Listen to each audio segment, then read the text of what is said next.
Chapter 26. Plans were an invitation to disappointment for a guy wanted by powerful people. Any enthusiasm felt when I left Miss Bluebell and strolled out onto the street proved short-lived when I approached the gate Tansy mentioned. A battalion of suits swarmed out of nowhere, grabbed my arms, then hustled me into a nearby shop. Red flashed in the outer frame of my HUD. Alert mode activated. You have been targeted. Either engage the enemy or find cover and go undiscovered until the alert has passed. They must have known what they were doing because the warning hadn't come until the last possible moment. Now I know the real value of the concealment skill. Short and underpowered as my halfling avatar was, kicking and thrashing didn't amount to much as they dragged me on my heels through the abandoned structure. If I could have bitten the fuckers, I would have. But they ensured the soles of my boots never found purchase. When the flashing stopped, the red icon in the corner of my field of vision brightened and blinked in constant reminder. I scowled over the minuscule warning, even more over my uncharacteristic lack of focus. They slung me into a battered wooden chair, but the careless motion tipped me backward onto the dingy floor. The chair's arc seemed to have mitigated any damage because I got no loss of HP message.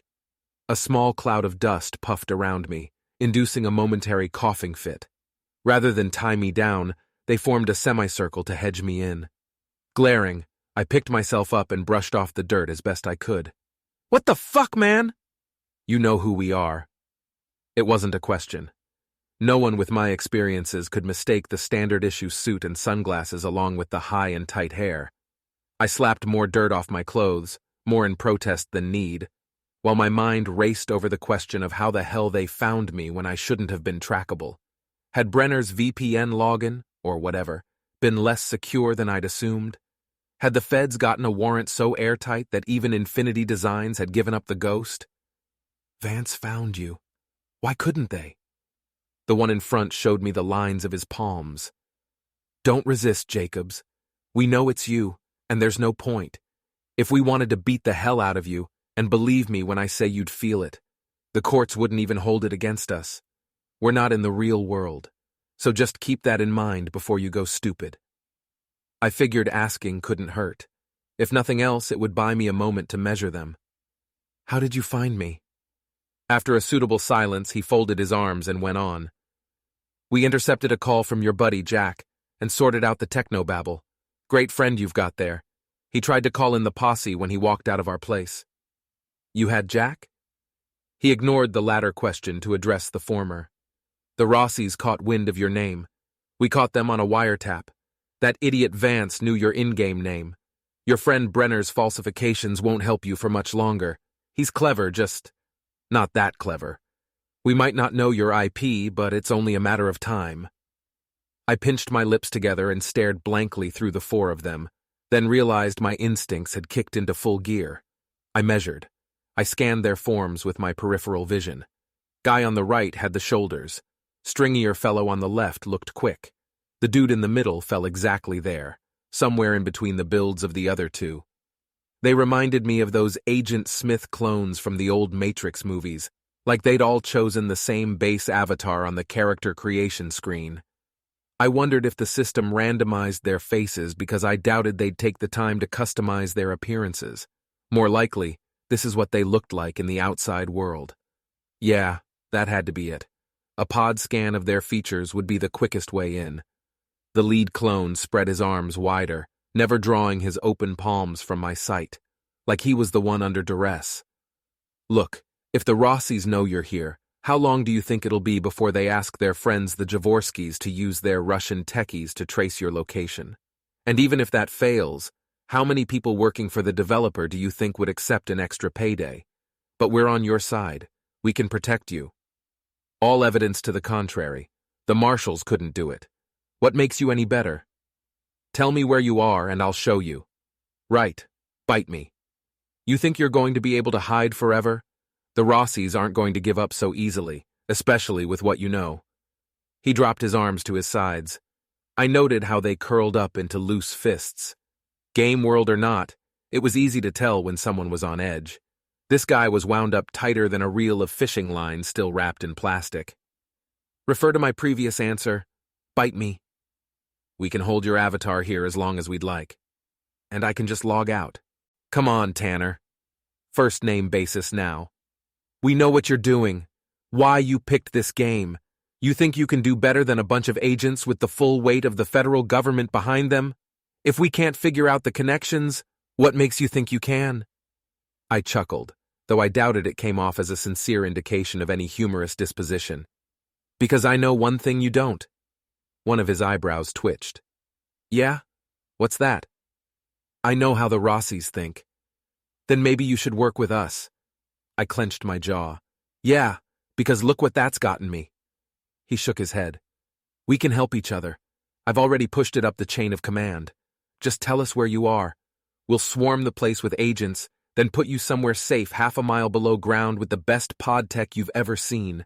No one will ever find you. I shook my head. Yeah, right. You doubt me? I know you're full of shit. How's that? He turned over one fist, then unwound its fingers. Because you could have just taken me to this underground fortress in the first place. Who do you really work for? The Rossies got you on their payroll? Or do the Javorskys own you? He took half a step forward, his fist balled up again. I snatched a glance at it. Go ahead, asshole. Do your best. I'll just log out, have a meal, and roll a new character sometime next week.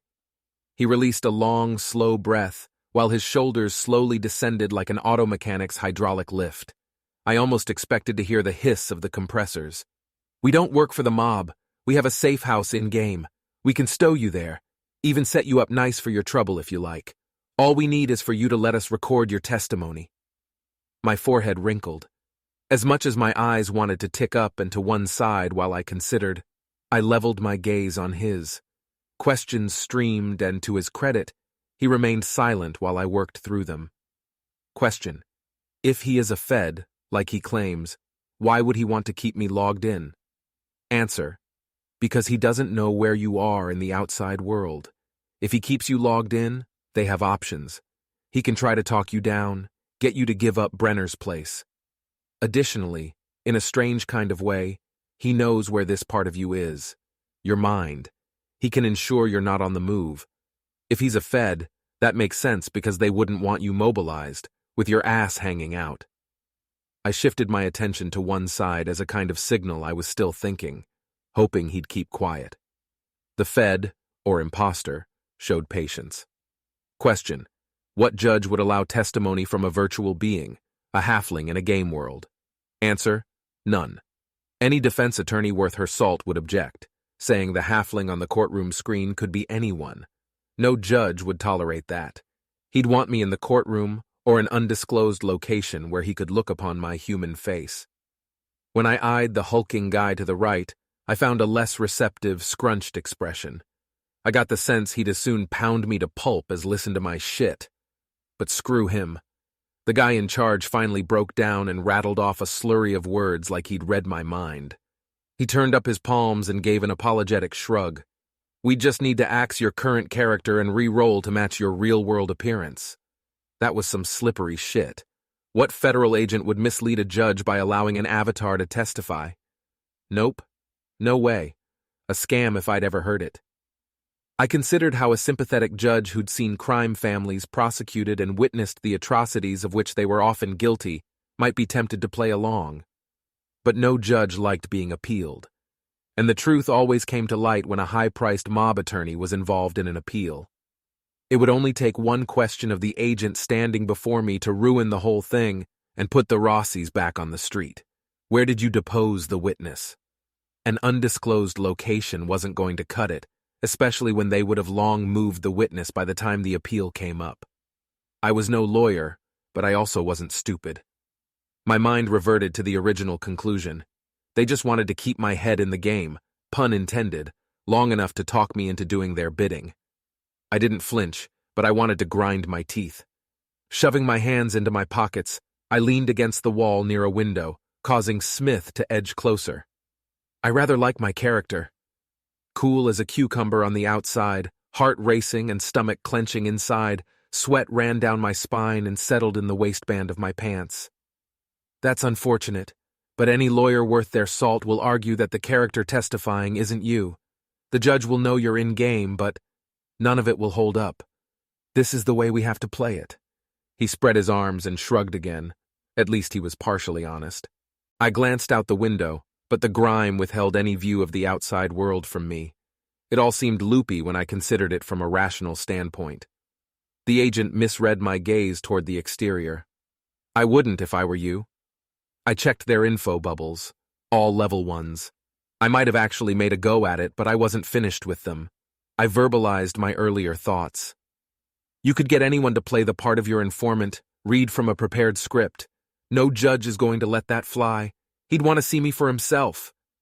I wiped my finger through the dust on the glass just to make the agent squirm at the thought of my potential escape. Keep him teetering.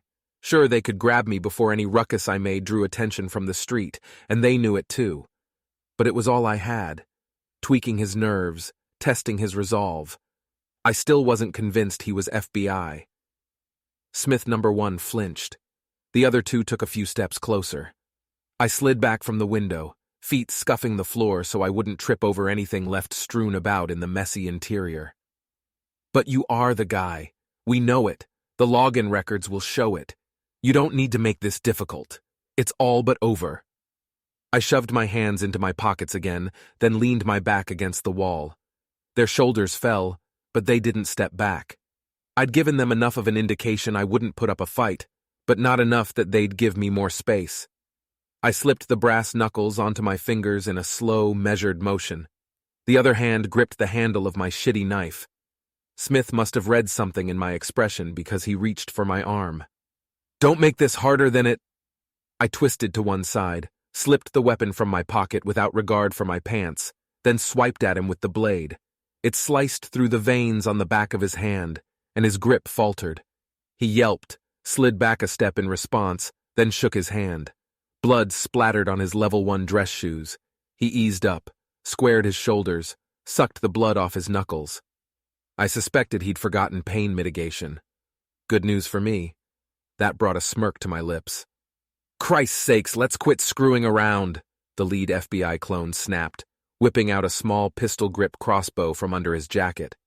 I shoved off my instinct to be relieved when it wasn't a gun, because either way, a miniature arrow would kill me just as dead, and I'd have to start over. He leveled the weapon, so I stared down the narrow shaft. I fought not to shut my eyes in resignation, not to tense up with anticipation of a shot to the brain. His finger wasn't on the trigger mechanism yet, so there was hope. "If I have to track you down again, so be it. We'll find you. If I have to make this hard to get you to come out of hiding, I'll use this thing as many times as it takes. I can be a good guy, Jacobs, but if you don't drop the knife, and if you force me to do things the other way—" The door exploded off a couple of its hinges, then smashed against the wall behind the agents. A trio of husky orcs stormed into the space. The biggest of the three tackled the huskiest agent, slamming him into an adjacent wall. Another chopped the arm off the guy holding the little crossbow, which clattered to the floor and slid away. The third caught the thinnest of the three in the side of the head with a brutal elbow strike before the Fed knew what had hit him. The two beasts on my right bounded away from the wall. Hands with knuckles the size of grapes snatched the Fed's avatar by the sides of the head and twisted so hard I expected it to pop off his neck. A hollow crack later, the Fed folded to the ground like a wet sack. Red numbers flashed over the victim's head to report high double-digits doses of damage, much more than the agent's HP pool would have contained. When my gaze swung back to the lead agent, a blade with finger grips carved into its handle vibrated in his chest. His attacker jerked the long dagger free, raised a booted size 16 to his hip, then shoved him into the far wall. I shuffled backward toward the door hanging by one hinge, knife hand groping behind me to locate the door frame and guide me through, hopefully without falling on my ass. My footfalls were silent despite the gory soundtrack of flesh being tenderized and torn apart, blood splattering around the filthy interior. The sound alone was stomach-churning. I shrank back, just catching the final bash as the third agent's head bounced off the wall, then came away grotesquely mangled and dented. More red text popped up. Critical hit. A scarlet bloom dripped down the peeling plaster as if splotched by an artist's giant brush. The orc wiped his knuckles on his grubby pants with a casual disregard. The brutal beatdown was over so fast my brain barely kept track. One of the orcs turned from the bloody pulp he'd made of an agent and grinned at me unnervingly wide, huge lower fangs bared, his face mud and blood spattered. I backed hastily into the open doorway. "Dude, it's me," he laughed, voice gruff and amused all at once. "It's Jack. You're safe." I eyed him, bringing up the inspection bubble. Man, he was an ugly fucker in-game. "How the fuck did you get to level 12 so fast?" He snorted. Brenner wasn't the only one who played games. The smile melted, as if a thought occurred to him, but I couldn't have guessed. My gaze slid past him to the pair lingering behind him, rummaging through the feds' pockets for loot. I doubted there'd be anything to grab. They'd come in light on the extras with only one weapon I'd seen. I scanned the floor to locate the crossbow as one of the orcs swept it up. He lumbered to its previous owner and molested him for more ammunition. No dice. One shot. They'd only had one fucking shot. "Shitty piece, Jack," he muttered, disappointment coloring his tone, piggish jaw thrust forward in a pout. He tossed it over one shoulder. "Don't use my name." For my benefit, Jack, or Lurg, cocked his head toward one shoulder and bobbed it. "My gang, Diesel and Tank." Still washed in relief that they hadn't been mobsters sent to stow me somewhere and slice microcuts that wouldn't quite kill my character all over my body until I came off with my location, I let a long, slow breath drift through my nostrils. "I'm not going to ask how you found me." Jack Lurg glanced toward the orc who'd spoken, but he didn't respond. He shook his head and raised a placating hand. "No time. It won't be long before they grab a subpoena to track me down and slap an obstruction charge on my ass for this. I have to bolt. We need to figure out the best way forward. We've got minutes, maybe." The Rossies snuffed out Brenner. "My rental is compromised. I've got no wheels and no way to get to you. We locked the place down before we left, but until I find a way back to you, you're stuck." "Wait, Brenner is dead?" Jack nodded. "Right in front of me. There's going to be hell to pay for that." Heat burned my cheeks, my breaths abbreviated to short huffs. "I'll ruin them, the whole lot, Mother." I clenched my fists around my weapons. The knife carved a small cut into my hand, so I slipped it into my raggedy belt. Fuckers. Brenner didn't deserve to die, but Jack was still alive, and the last thing I needed on my conscience was his demise. Despite what it indicated about my lacking foresight, I had to acknowledge things were getting more complicated than I'd anticipated. Maybe it was time to send him off into the wind, keep him out of it before he paid the ultimate price. I just needed to iron out a few details first. "So, I'm stuck at the cabin. What about you? Can you make tracks?" My gaze danced between the other two. "Your friends don't have cars?" "They're halfway across the country. Besides," he dipped his head toward the orc he'd glanced at earlier, "this one's already stuck his neck out too far just getting me here. Don't ask for details." Although I kept my gaze leveled on my longest living friend, I suspected why his pal might be in the shit too. Maybe he worked for Infinity Designs. What other way could he have found me? Jack tapped his wrist where he'd have worn a watch. "Time's a-wasting. Need to know what you want to do, and I don't know when we'll talk again. The feds questioned me before the Rossies picked me up and killed Brenner. I haven't had time to pick up a burner, and accessing my bank account or using a card is ill-advised. No contact on the outside world." "Agreed. So what's the plan? You want to log out and break camp? If you go into the woods, they might never find you. You know how to survive." I shook my head. "Brenner's trail to the cabin won't be easy to follow." Jack's chin dipped. I spied dejection. What am I missing? He left a will. If the feds find out who the lawyer is, they'll trace his assets through that. Corporate cover or no, they'll find the cabin eventually. You're short on time. My teeth ground audibly before I launched a punch at the plaster wall. It only cost a hit point, and the cloud of dust and crumbling plaster proved a little satisfying. Jack shifted his weight in a gesture of impatience. "Need to know what you want to do, man." I paced the litter-strewn store space, stomping in the dust. I probably looked a bit ridiculous to the orcs who'd gone to stand watch by the exterior door. An angry level 2 halfling wasn't much of a threat. Same plan as before, but the end goal has changed. No warnings, no threats to get them off my back. I'm going to fuck their whole enterprise. For Brenner. Jack cocked a sideways grin devoid of humor. His face reddened, in a by-God video game. For Brenner, he echoed. I'm done with tattling. I'm going to take down the Rossies, the Javorskys, and the cartel from here. The feds will have nothing left to prosecute when I get done with them. Jack blew out a slow breath. If the feds could have gotten the warrants needed to figure out the crime family's schemes, they wouldn't have had to drag your ass from safe house to safe house for as long as they did. Now you're on the inside. You have to face facts. They came to you for a reason. They're going to try to use you here. As if on cue, the 3 corpses Jack's crew left in their violent wake dematerialized. The shorter of the 2 orcs leaned against the door jamb as he spoke. The privacy laws for digital spheres are pretty much ironclad. I'm surprised they got those agents in at all. A rare acquiescence by Infinity Management. I don't know why. Jack waved him off. You've done enough. They'll check the conversation logs. The orc nodded. Jack turned his attention back to me, then stepped forward so he could speak in a lower tone. You're going to have to rank up. You need resources, but that's the least of it. You have to evade these fuckers. You might want to re-roll. I swiveled my head to peer at the orc I suspected to be an employee of the gaming companies. Any chance I could get a new starting area? He shook his head. Your login is tagged. The company made this game hardcore for a reason. If you could just suicide and start elsewhere, people would exploit it. River City is home until you rank out. Rank out. I inferred his meaning. I needed to reach a certain level to leave the city. The details weren't important at the moment, especially when it already felt like I'd been there for an eternity, and I was only level 2. That needed immediate correction. Jack grasped my shoulder. We have to roll, so listen. Either side could stick you in a hole somewhere. The Rossies have already figured out what you're doing. It doesn't take a genius. They'll track you down, then make you miserable until you're forced to log out. They have muscle all over this city. The feds might be your best bet.